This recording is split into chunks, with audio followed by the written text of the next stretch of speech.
Every time that my mind slips, I just see my past life. Having dreams in a dream, I wonder why I carried on with the things that made you lose your mind.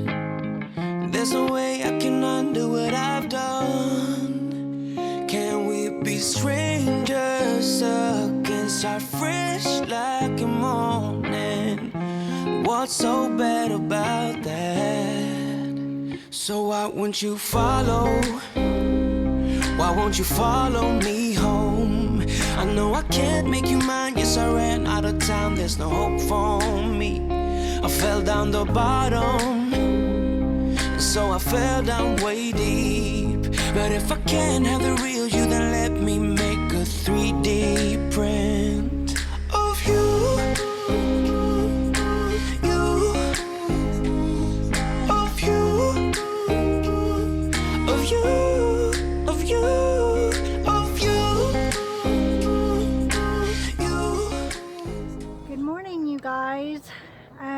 We are going to be out in the garden today, and I figured that I would bring you guys along and kind of show you and talk to you about what my weekly maintenance is on my garden. Yes, I have to have a weekly schedule. I'm the only one that takes care of this garden, and it's a huge garden to maintain, so I do have to have certain days that I do stuff on.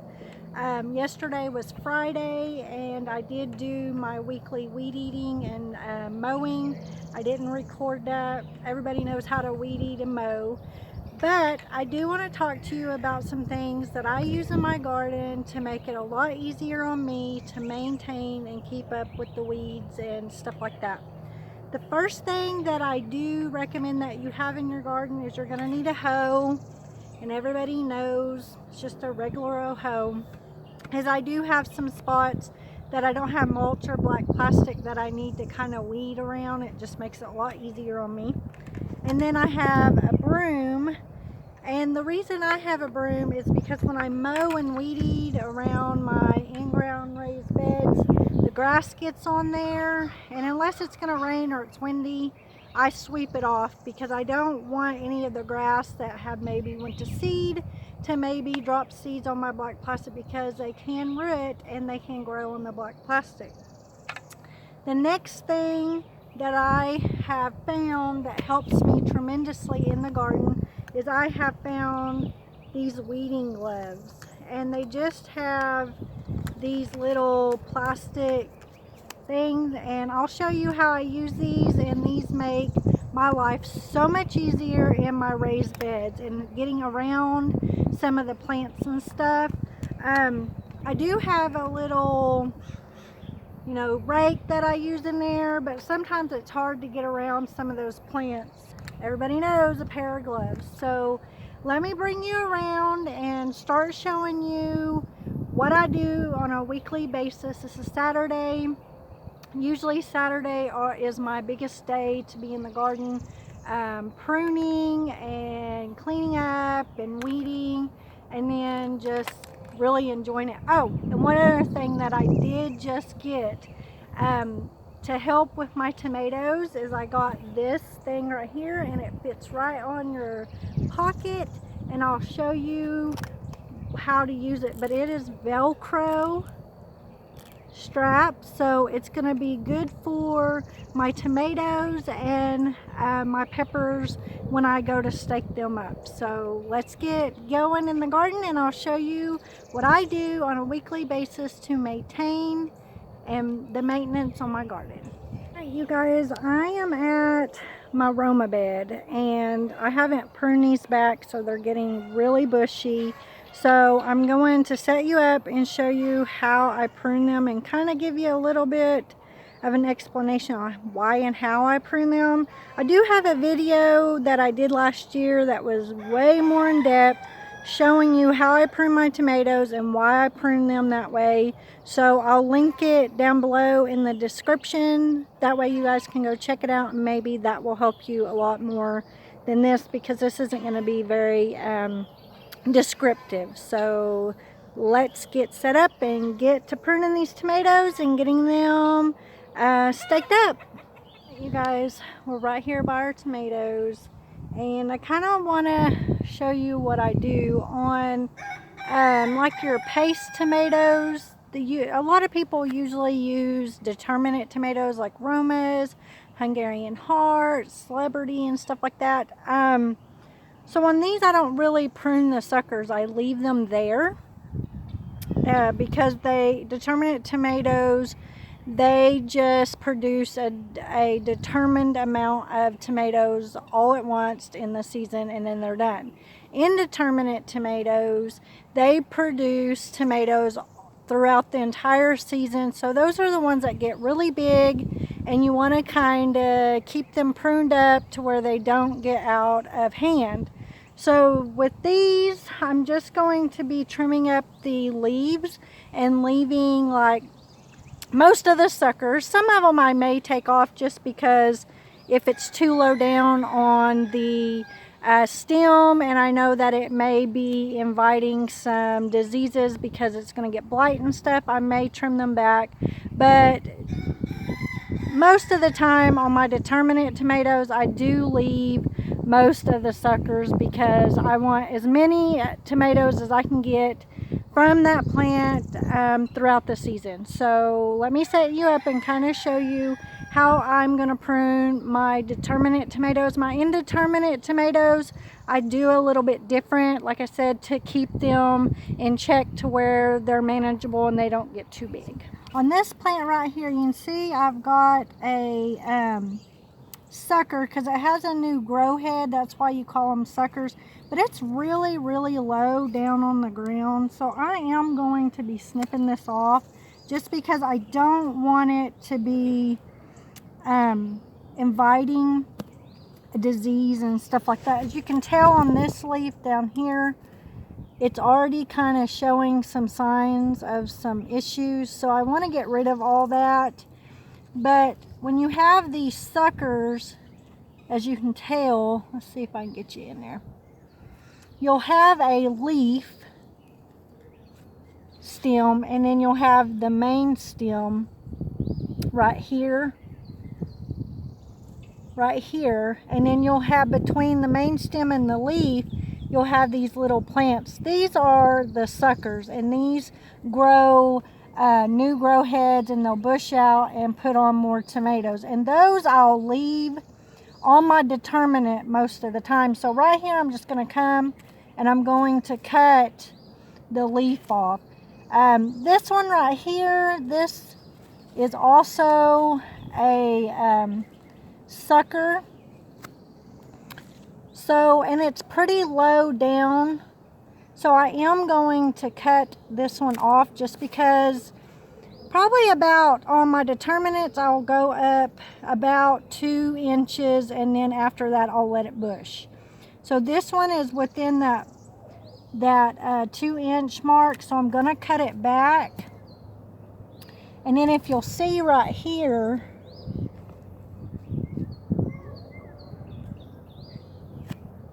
if you can see right here, this is a leaf, a sucker, and then the main stem. I'm going to leave the sucker because it's above that 2-inch mark on my determinate. So right now, because this is touching the ground, I am going to cut that leaf off.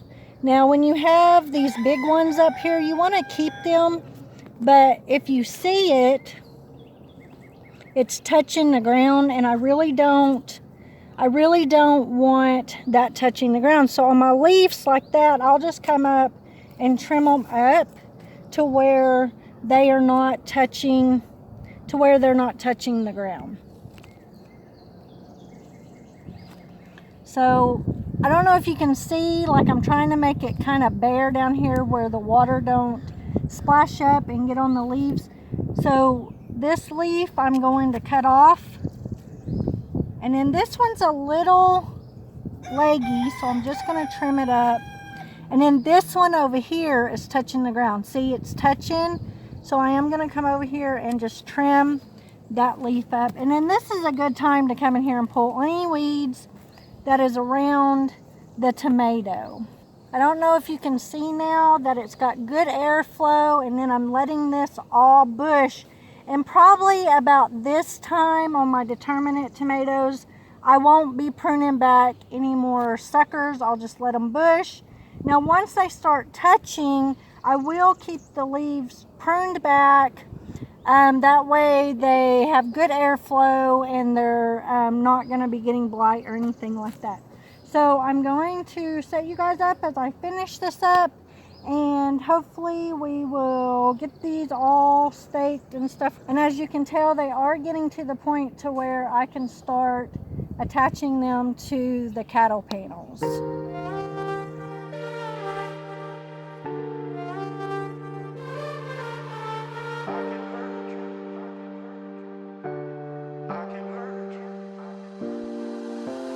I can hurt you like you hurt me too, me too. We're letting go, drifting apart. We're letting go, drifting apart. I can hurt you like you hurt me too, me too.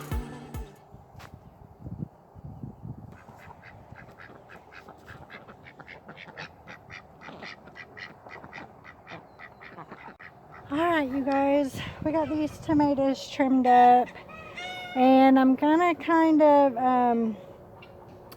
bring you around and show you. Hopefully you'll be able to see the difference after I pruned them up to where they'll have better airflow, and then they'll be able to grow a lot thicker and better and healthier. And you also have to excuse me, it is super hot out here today. It's very humid for Oklahoma. Gotta love the weather. Can y'all see how they're trimmed up? Probably need to come in and do some trimming on that one on this side, but they're all trimmed up. And this one right here, this is that one that was struggling, so it's bouncing back. I'm really happy. So I didn't do anything to it, and this is the reason why I have a broom. See all the grass that blows up on there? So I try to keep this off of my walkways.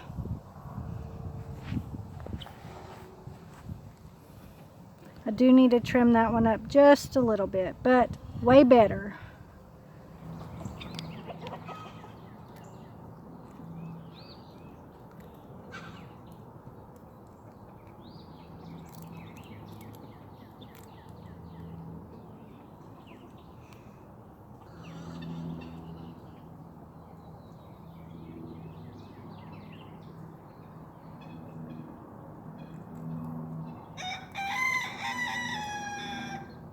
It has like this real soft on the back, that way it doesn't hurt it, and then it's Velcro, but it's really strong.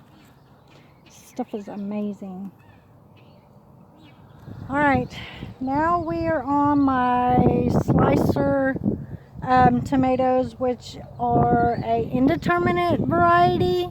So I prune these back just a little bit different than the determinate variety, and let me show you what I do on them. Okay, these right here, I make sure that they are basically bare until they hit this. So, but I don't do it all at once. So down here, I'm going to come in and I am going to cut this sucker off because I want that bare, and then I'm going to cut this leaf node off, and then that sucker off too. So, and then this leaf is touching the ground, so I'm going to trim it up. Can you see how much of a difference where it has really good airflow on it? And that's basically what I'll do to the entire row because it is way entirely too bushy.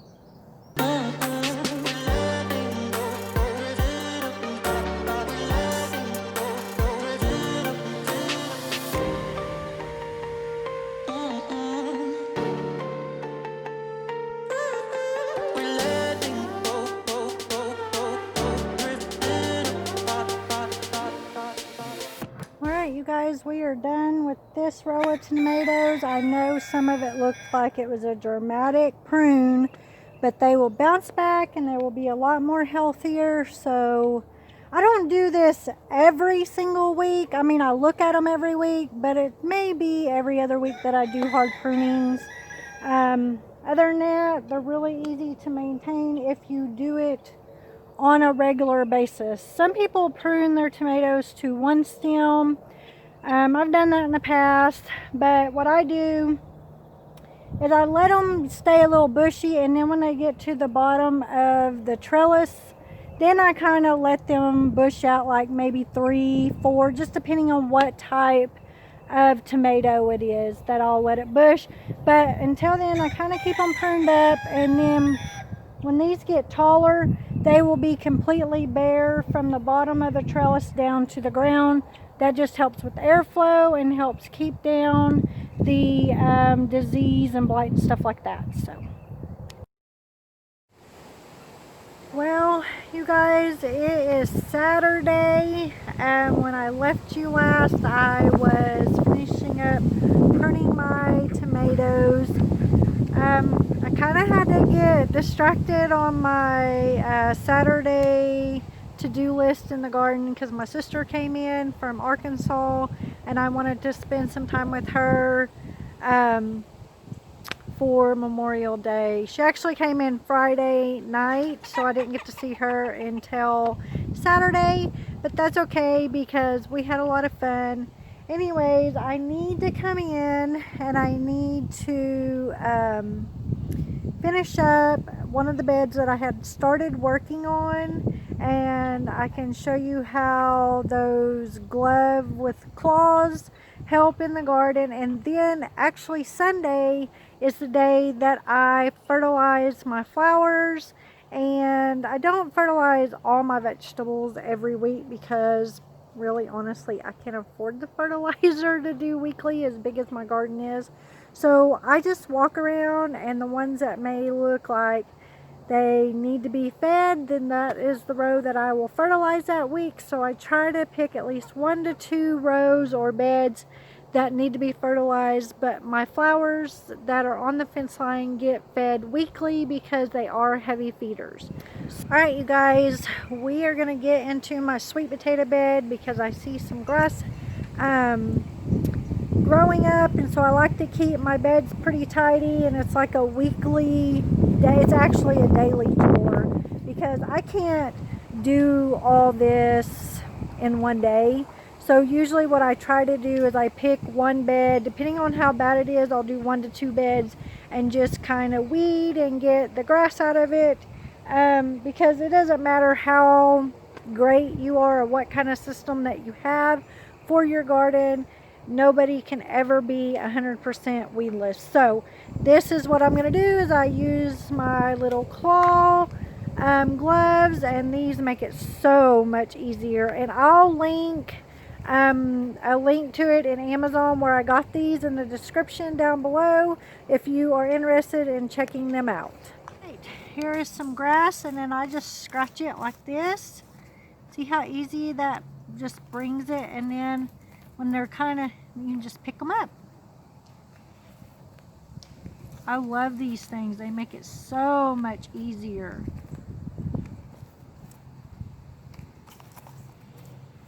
And sometimes you can't get them all out, but even if you don't, then they will kind of be cultivated up, and it's just going to be easier to get it all up. You just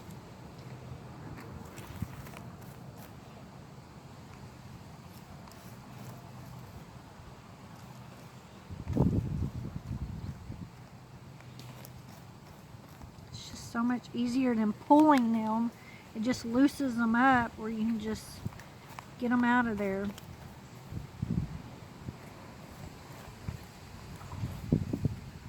See how easy that is? Because if I was pulling on that, I'd be leaving the roots and everything down in there.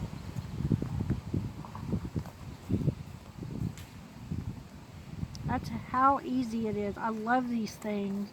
Whoever come up with them was a genius.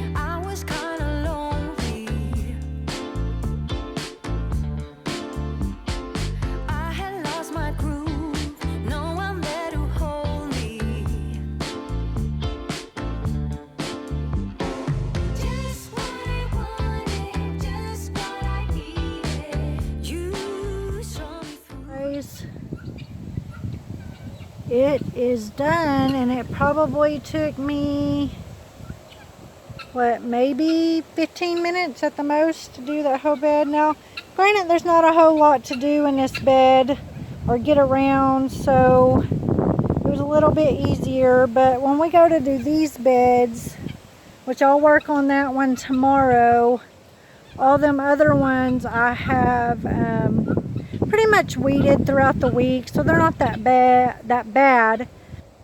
That bed right there, which is the radish bed, all the radishes are going to be coming out tomorrow, hopefully. So y'all be able to come along and see that process, but I will bring you tomorrow. As you can see, all the grass and weeds in this bed. It's going to be super easy and quick to get it all weeded up. It doesn't take long at all with those gloves. They are truly amazing. I know I haven't shown you guys my garden. God, it's just gorgeous out here. Well, you guys, I got one bed done out of the two that I was actually going to work on yesterday, but tomorrow's Memorial Day and I have the day off, so after we do our family functions on decorating the graves and going to go on a little fishing trip, I plan on coming back and doing one more bed. That way I will get caught up for this week's maintenance. It actually looks like we're fixing to have a storm, so I think I'm going to hold off on fertilizing just because we had a lot of rain last night, and it looks like we're going to have rain again here in just a little bit. So I don't want to give them too much water. That's why I put the Osmocote slow release fertilizer in there for whenever I plant it. That way, in case I have to, it's getting bad. That way, in case I have to skip a fertilizing day. So I think that they're going to be fine. So I'll bring you guys back tomorrow on Monday, Memorial Day, to kind of show you weeding this bed that is full with those gloves, and I highly recommend them. So I'll see you tomorrow. Welcome back, you guys. It is the third day that I am trying to work in my garden and get my weekly maintenance done. Usually it is Friday, Saturday, and Sunday when I work on my garden. This week, because of the weather and the holiday, I got to work on it like Saturday evening, Sunday, and I didn't get to work on it Monday because it rained all day. So we're back out here on Tuesday, and I've got a lot more I've got to get done because now I've got some things bolting, and I've got to take care of those on top of trying to get my weekly maintenance caught up. So sometimes you just get behind because of the weather and different circumstances, but it's okay. As long as you continue to work on it every week and help maintain it, hopefully it won't get out of hand. So what I've got going on is I've got some calendula that needs to be deadheaded. I've got cilantro that is bolting. I need to cut it back. I've got radishes bolting. I want to pull some of them, but I want to leave some of them because I want them to flower, because Jess at Roots and Refuge said that their seed pods are really tasty. So I do want to try that. And then I've got a bunch of peas that I need to pick and also work on some weeding. So hopefully today I will get caught up, and then this weekend I'll try to get back on schedule. Alright, you guys, I've got a calendula that needs to be deadheaded here. So I'm just going to take this off. And then I've got my cilantro that's bolting. And I know that it's probably done for this season, but I am going to trim. And when I say bolting, it means it's just trying to go to seed. As you can tell, there's some little flowers right here.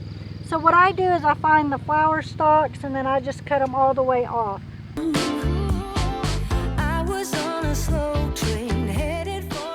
Alright, this is the bed that I just worked on.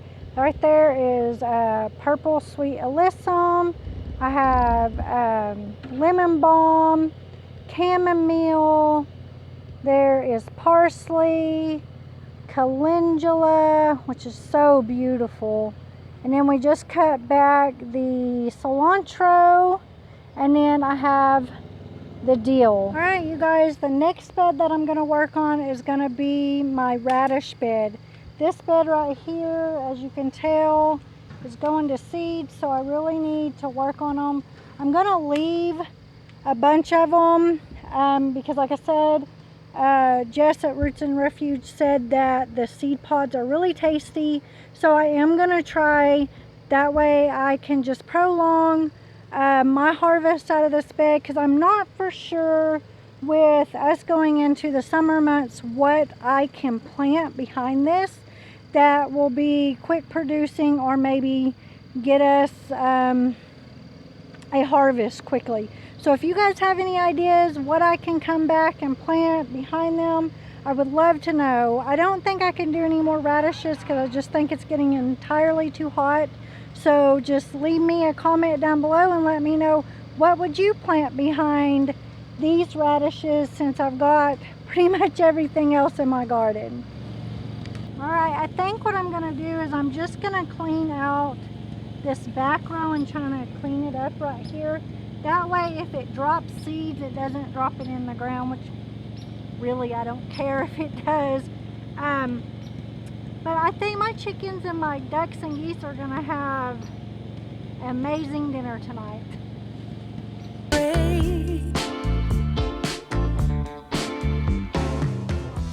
I actually got me a good little harvest of radishes for the house, so I didn't lose them all. Right. I got this bed weeded, and then you can tell I came in and I pruned them all right here because this one's having some trouble and I need it to grow out. So I kind of just pushed all them back there. Can you see?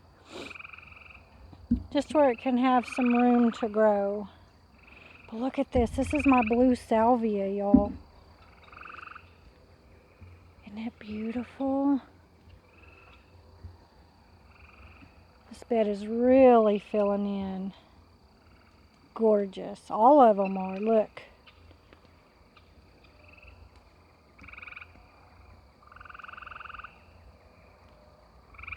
So pretty. Alright, you guys, the next thing that I'm going to work on is I'm going to come over here and harvest some of the peas because it's starting to get dark.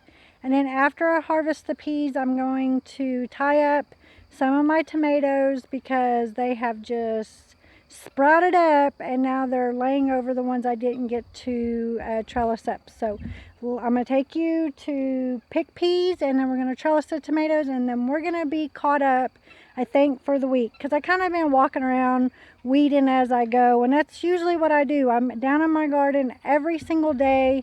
I may not do a lot all at once, but I do get to weed every single day, and that's just, if I walk by and I see a big piece of grass, I'm going to pull it. That's really how I keep it up.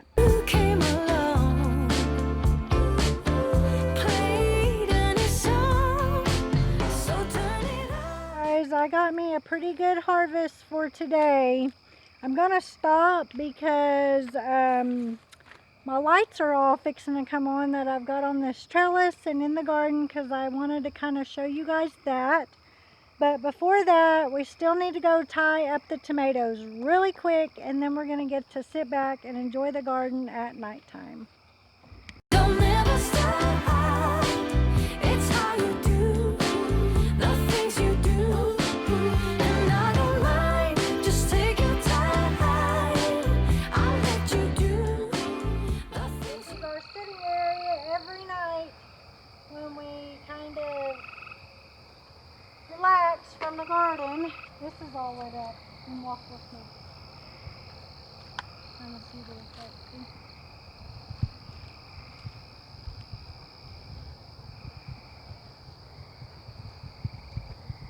Right now, I just strung these lights on the fence. I've got another string of them coming. These are solar lights. Them lights that were on the trellis was also, or the archway, with also solar lights. And I eventually want to put them up above the flowers where it illuminates the flowers. But I really think that this is beautiful, and we really enjoy it every single night. Well, you guys, I know it's almost too dark to be able to see or talk to you, but I just kind of wanted to show you guys what we have going in the garden at nighttime. We really enjoy it. This is our sitting area during the day and the nighttime. Well, you guys, I hope that you enjoyed the last few days in the garden. I know it's kind of dark out here, but we have the tiki torch lights to light up, and then we have all the lights that I've strung in the garden, and we really do enjoy sitting out here and just listening to the water running in the back and all the frogs chirping. So I hope that you guys enjoyed the video, and as always, thank you for watching, and until the next video, God bless.